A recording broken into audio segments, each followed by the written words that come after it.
KTN News.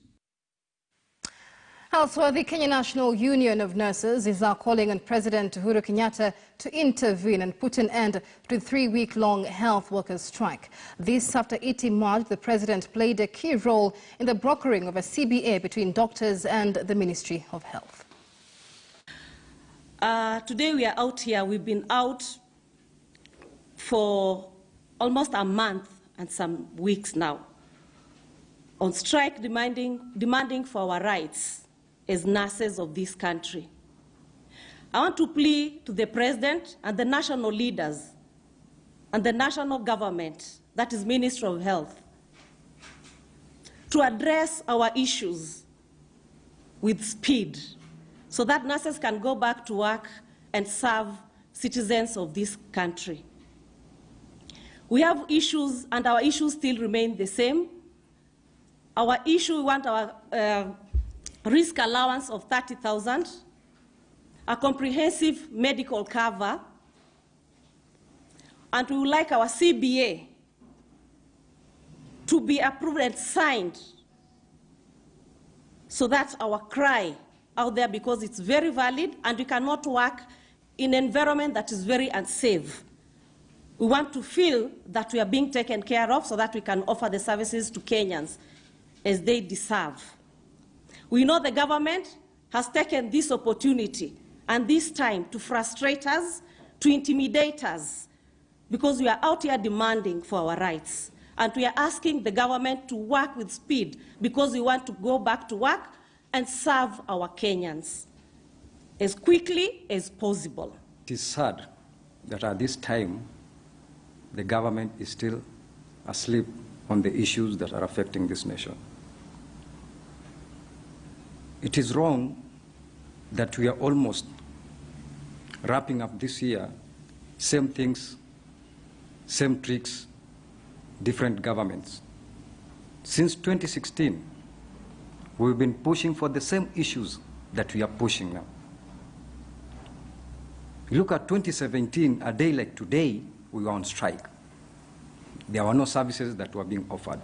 Today is 26th of December again of another year.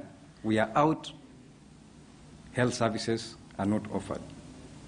Dear Mr. President, we saw in the newspapers, we saw what our colleagues said, that you intervened so that their issues were addressed.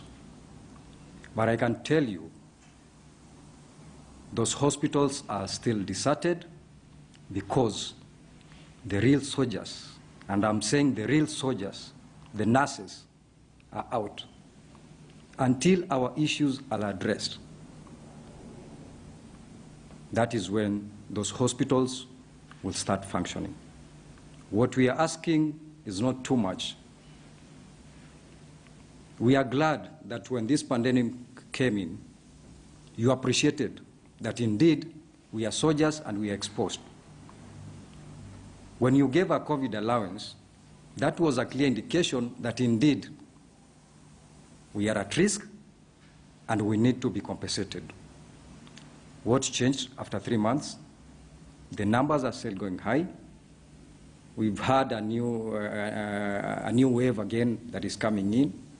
The measures that you're telling the nation that you're putting in place should include a risk allowance of the nurses of this nation, so that at least we are assured that even if we are going to those environments, we have something should we fall victims.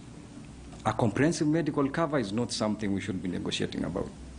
This is the only country where leaders go to Christmas to celebrate, and of course open up presents on 26th, when 95% of Kenyans cannot access essential healthcare services. This is the only country where people will continue to enjoy even tomorrow. We don't know whether they will come back to us on January or when. But one thing, the most underlying thing, is that these people have comprehensive medical cover of up to 10 million. They have group life insurance of up to 10 million, while the ordinary mwananchi here does not have a place to go. As a country, We are used to shenanigans.